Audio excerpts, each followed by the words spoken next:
قاعدين على باب البيت يعني داخلين الأرض مقاومين وكأنهم منفلتين عن القانون.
Coming up on Jerusalem Dateline, chaos in Gaza resulting in scores of deaths, stampedes surrounding humanitarian deliveries, and in a separate event, IDF soldiers firing in self-defense after multiple warnings.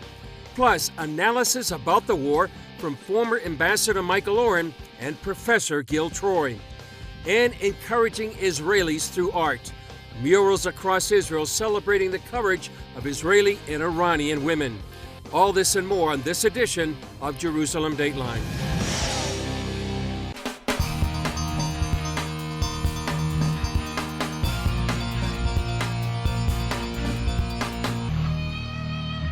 Hello and welcome to this edition of Jerusalem Dateline. I'm Chris Mitchell.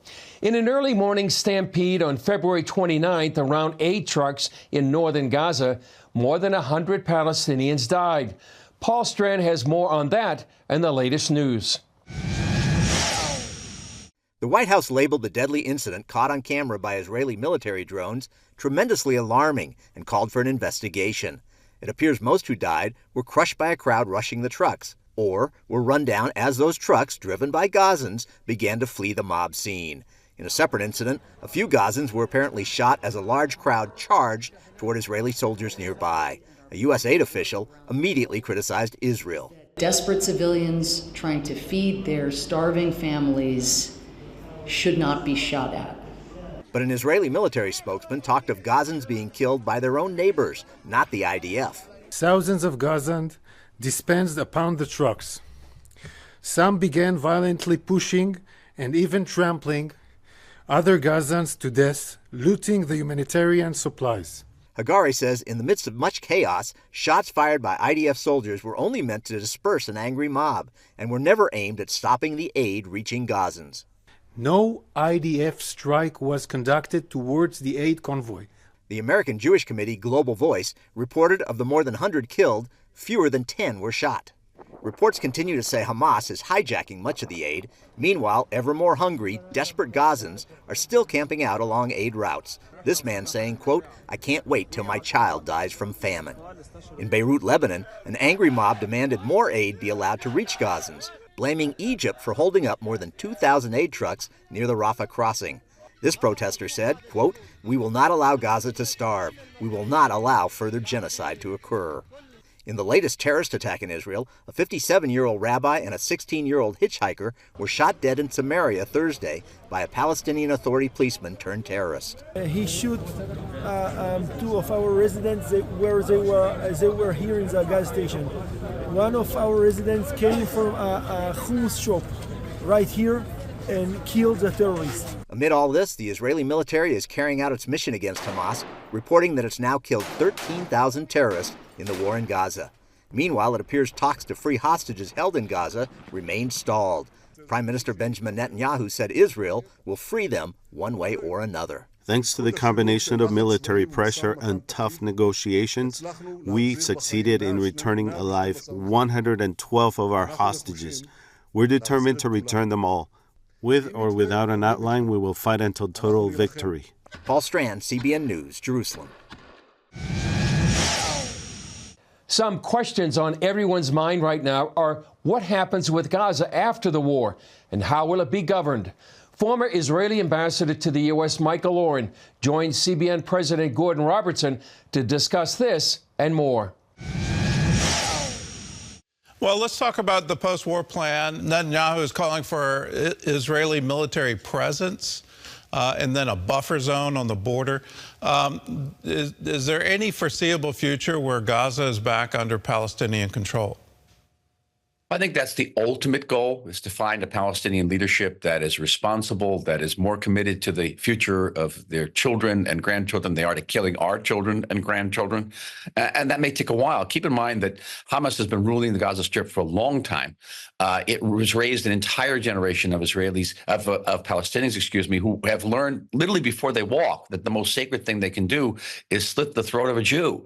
And you have to just simply watch their television, look at their summer camps, look at Palestinian Sesame Street, and see how they teach young kids to murder and butcher and behead people. And that's going to have to be undone. That can't be undone, just by an executive order. It means changing the entire sort of DNA of Gaza. So we have to find that type of leadership. Until that time, I see really no alternative but to an extensive Israeli security control over Gaza. There can be international involvement in reconstructing Gaza, an international involvement, maybe an inter-Arab involvement in the reconstruction of Gaza, but security control and a buffer zone.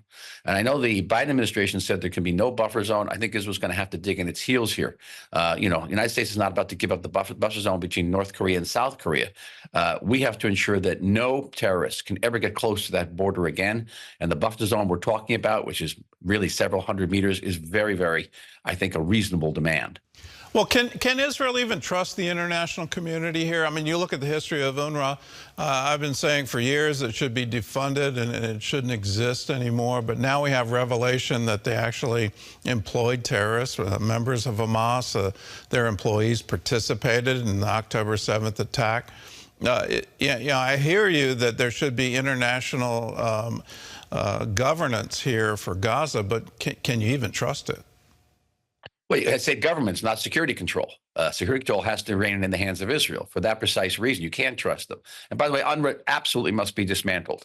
Not only because it harbored terrorists and used its schools as arsenals, but only because UNRWA is the only organization in the world that perpetuates a refugee issue. I mean, you are a refugee, a Palestinian refugee, even though your great-great-grandfather was a refugee, even though you have citizenship in another country. And by the way, keep in mind, the so-called refugees in Gaza, so-called refugees in Judea, Samaria, the West Bank, are by their own definition living in Palestine. So I don't even understand why they're refugees. That has to be dismantled, and a different school system has to be put in place, one that indeed teaches Palestinian children for peace and not for war. No one talks about a Palestinian state. No one talks about a democratic Palestinian state, because people know what that democracy in the West Bank would yield. Well, let's take this hypothetical further.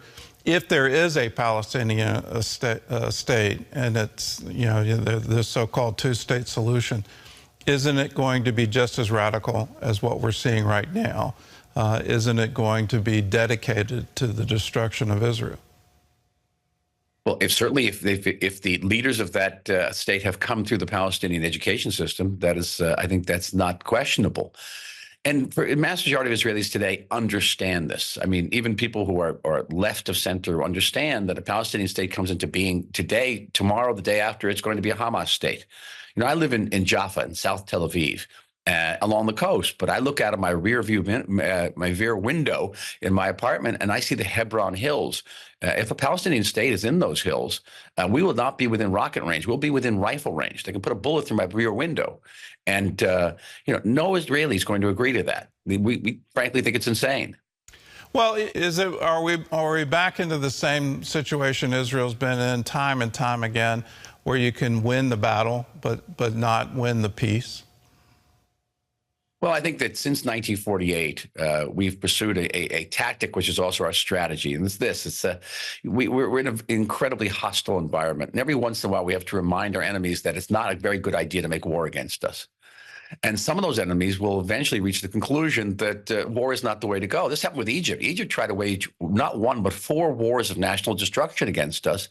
And finally, the Egyptian government concluded that this wasn't a good way to proceed. The Jordanians waged 2 wars of national destructions against us, and they concluded it was a good way it was not a good way to proceed. And that was the case with the signatories of the Abraham Accord countries as well. And this is our fate. This is our destiny in the Holy Land, in the land of Israel, where occasionally we're going to have to fight to be a free people in our homeland. And in between those battles, we will continue to develop what is, by any international standards, one of the most successful nation states in the world. And we will secure our borders, sometimes at a terrible price, but we will secure them. And we will go on to be successful and a homeland for the Jewish people everywhere. Coming up, one Israeli historian making no apologies for Israel's current war of self-defense.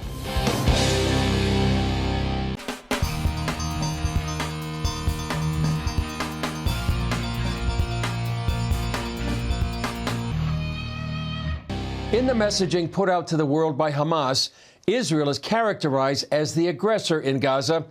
Our correspondent Paul Strand spoke with an historian and professor who presents a very different view. Take a look.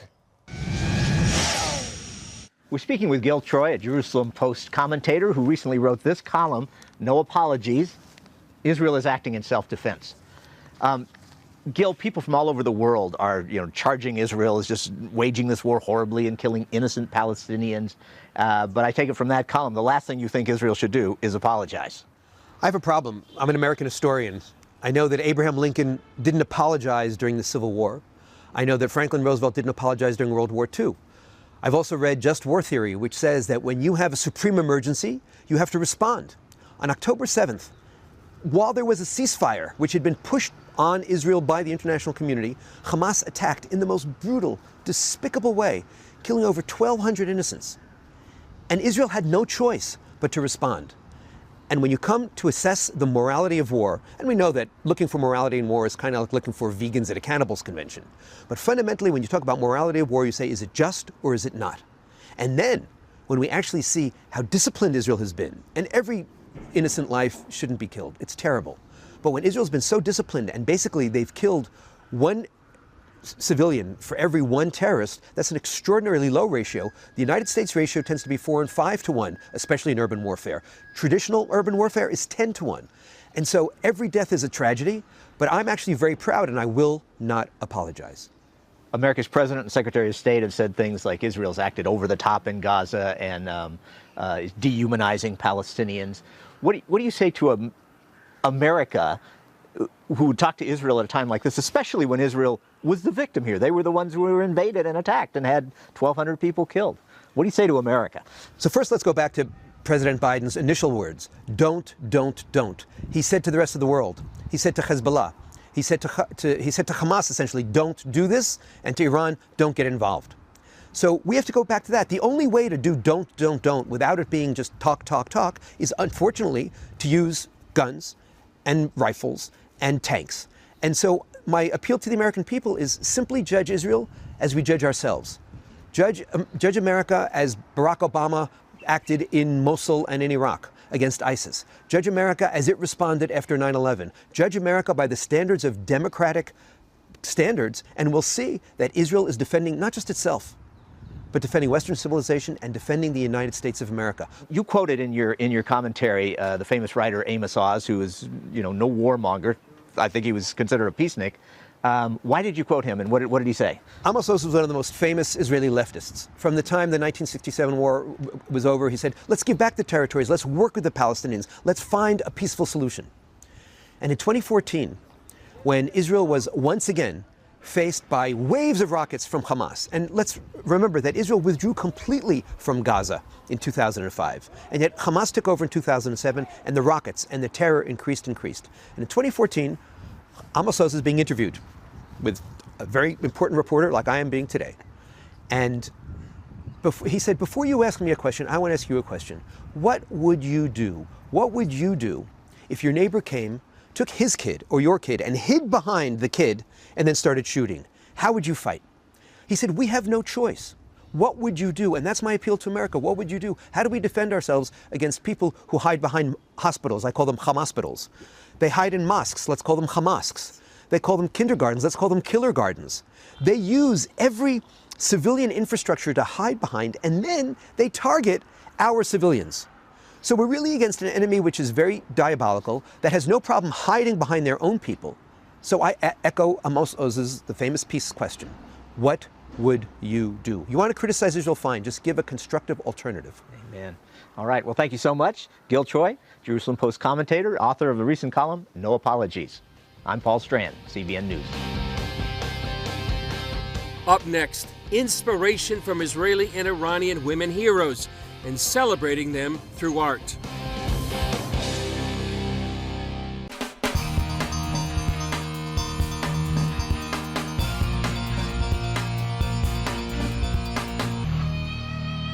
Iran's current government may be an enemy of Israel, but historically there's a strong connection between the two countries. I interviewed an Iranian-American filmmaker whose mission it is to show support for oppressed Iranian women and Israel through murals.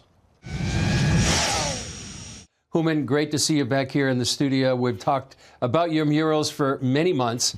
The latest one is really one of the most you're excited about, and we have it here back in the monitor. Tell us about it. Thanks so much for having me, Chris. Yeah, this next mural, it's in Tel Aviv, and every time I do a mural, I get a little bit more bold. So what the first one was, you know, 4 women who were just united by their hair because they were all killed for showing their hair. Mm-hmm. In this one here, the 9th mural, what you have is not only 5 distinct pictures, you have a story. You have the story of God's plan for Iran. So this mural, as I said, is in Tel Aviv, starts off with Jeremiah 49:38, where God says, I will set my throne in Elam and destroy her kings and officials. Every time I tell somebody Elam is Iran, they don't believe me.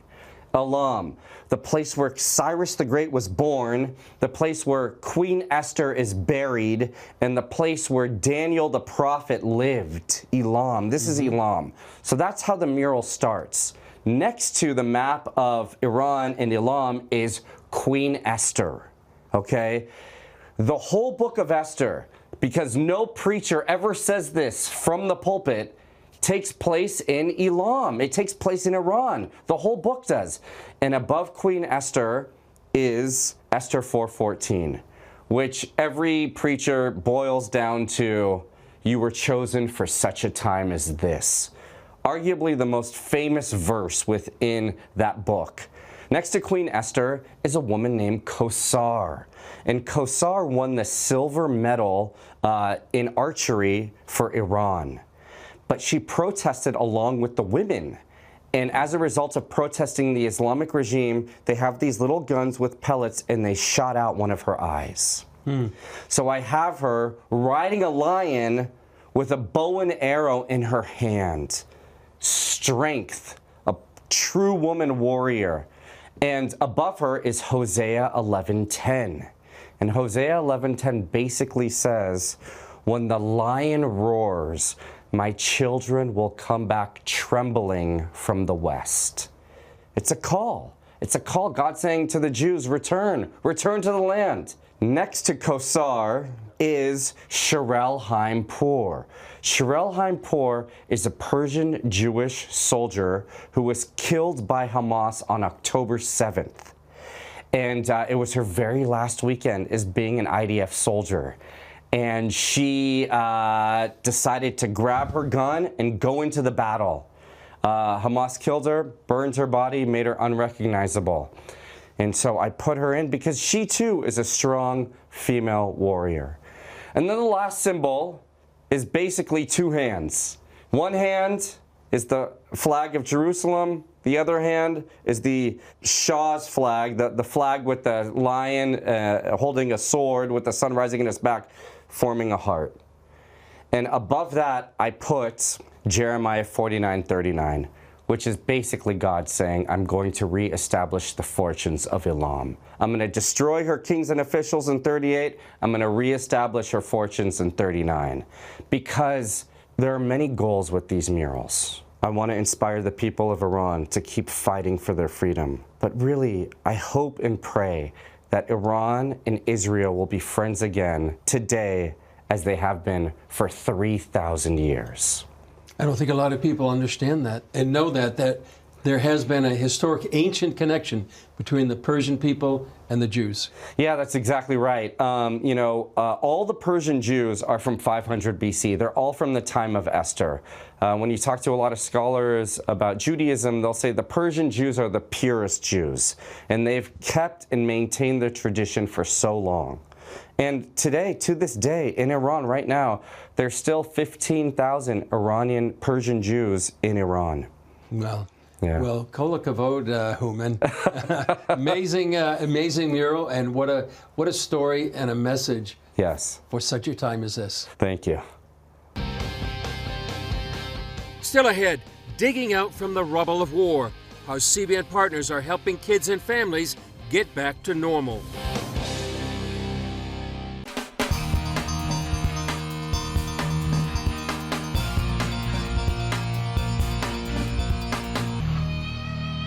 All Israeli families have been hit hard by the war.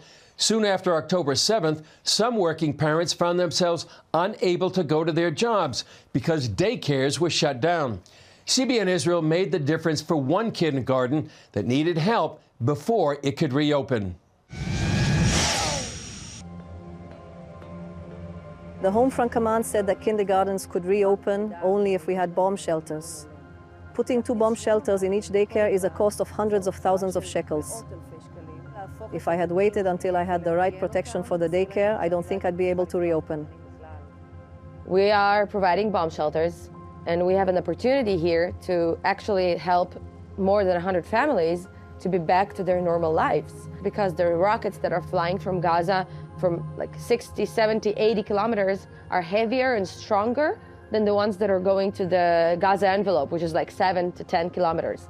So it's a whole different construction, much more expensive, and we had to make it custom made. Have a certain thickness of the walls, the ceiling has to have the filter, the AC, the electricity, the internet, all the requirements from the Home Front Command, they have to all be in the standard, right? All the bomb shelters. As a mother of a soldier in Gaza, I needed this daycare. This was my comfort. This is what made me get out of bed in the morning and leave the house. Because in the mental state I was in, I just wanted to monitor the news all day. But I knew that there were many parents and staff that needed me. I started to think, what can I do? How can I return to the daycare with this big need? Because in the end, it's our home, and the children are used to it. When Ali said that there was something that she could do, I felt that for the first time in a long time, I was really able to see the light at the end of the tunnel. I was able to smile finally, even though my son was still in Gaza. This made me believe that at least something, a significant part of my life, would be resolved. Parents want to feel safe and want to know their kids are safe. The emotional burden of sirens and the war and the fear and everything, praise God and thanks CBN Israel for thinking about the kids here and the families here, and it's so important. I mean, I'm one of those parents. I could not come back to work until we had bomb shelters. At first, they delivered 2 amazing bomb shelters. The children were happy. They were able to return to their daycare where they are comfortable and things are familiar. This is also protection for the neighbors, because there are many houses here that do not have shelters. Kids and parents were so excited and grateful. They were really happy because the shelters made it possible for them to go back to work. Because some parents hadn't been able to work full time. I feel so safe now. I'm not afraid. I know that if something happens, my staff is taken care of. I also know that the parents are not stressed out. It gives me great confidence to know that I can open the daycare in the morning and everyone is protected here, both the kids and my staff. Well, that's all for this edition of Jerusalem Dateline. Thanks for joining us. Remember, you can follow us on social media and access CBN content through our CBN News and other CBN apps. And please continue to pray for the peace of Jerusalem and all of Israel, the safety of IDF soldiers and everyone caught in harm's way, and for the return of all the remaining hostages. I'm Chris Mitchell. We'll see you next time on Jerusalem Dateline.